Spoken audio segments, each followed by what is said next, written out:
Before Jesus multiplied the loaves, he lifted them up, blessed them, and broke them. This is the forgotten gospel of process, that blessing always precedes breaking. But breaking always precedes becoming. You want to look like Jesus? You will be broken like him. Not once, but again and again and again, until everything in you that doesn't echo heaven shatters in surrender. Because God is not interested in performance. He is building vessels, and vessels are not made in pulpits. They are forged in furnaces. The question is not, can God use me? The question is, can I survive his process? Because before God puts you on display, he will take you through the hidden crushing. And the crushing is never random. It is precise, purposeful, holy. Just like the potter in Jeremiah's house, God takes the clay of your life and he presses, stretches, spins, reshapes, not to destroy, but to conform you to the pattern of his Son. And the furnace, that's the classroom of conformity. The heat is not to burn you, it's to burn away everything that doesn't belong. Say this, Lord, form me in the furnace, break me until I reflect only you. Strip me of everything you didn't plant, and teach me to find you in the fire. This is why the author's words cut so deep, because he doesn't preach theory, he preaches process. He knows what it means to be forgotten by men and hidden by God. He knows the silence of unanswered prayers, the tears that stain pillows in prayer rooms, the voice of God that whispers, "Stay there, I'm not done with you." And perhaps that's you today. You feel delayed, overlooked, misunderstood, pushed aside, hidden in obscurity. But what if you're not being denied? What if you're being prepared? Prepared in pain, formed in fire, shaped in secret.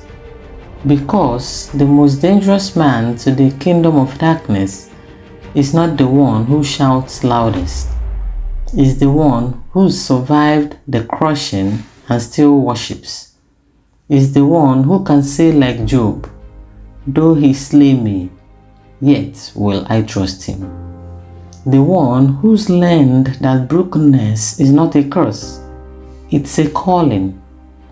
Smith Wigglesworth once said, "Great faith is the product of great fights, but greater still, great likeness is the product of great breaking." Jesus himself was not exempt. He wept, he groaned, he was rejected, misunderstood, betrayed, and yet he remained holy, untouched by bitterness, unstained by pride, unbothered by applause or accusation. Why? Because the breaking had perfected obedience. The Bible says, though he was a son, he learned obedience through the things he suffered. Let that pierce your soul. Even Jesus, perfect in divinity, had to be formed in suffering to be the pattern for sons. And if he walked through the fire, how can we demand exemption? The author reminds us, before God fits the world with your life, he will crush you to crumbs, not to waste you, but to make you digestible to the hungry. The proud cannot feed nations. The unbroken cannot carry revival. The unwilling cannot steward glory. You want to be used? Be broken first. Say this, Father, don't bypass my process. Don't let me wear the robe of power before you've torn the garments of pride. Break me, bruise me, bend me. Just don't leave me as I am. Because God is not building ministries. He's building men. Men who bleed purity. Men who drip with mercy.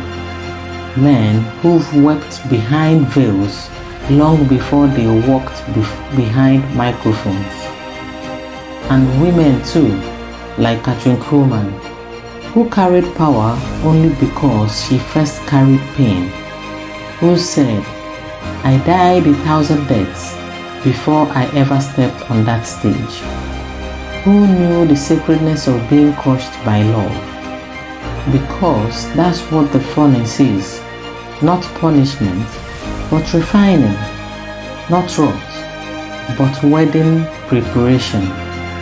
God will not marry a bride who still flinches at fire. He wants you holy, radiant, refined. He wants Christ formed in you. And that formation comes through fire. So don't despise the pressure. Don't rush the process.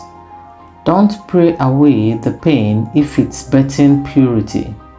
Let this be your confession. I embrace the breaking. I yield to the fire. Form me, break me, use me.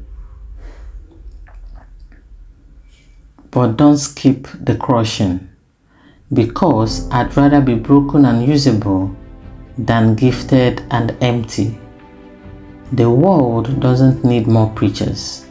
It needs more processed men. Men who have faced their own cross and still choosing love, still choosing humility, still choosing the hidden part of death. That's what made Jesus dangerous. Not just his miracles, but his mastery of suffering. He embraced Gethsemane. He kissed the cup. He bore the scourge without protest. And when heaven looked at him, heaven saw a son who had been broken, but never bent away from obedience. That's your destiny too, to be broken, but still burning, crushed, but still clean, tested, but still trusting. This is the cost of Christ-likeness. This is the price of power.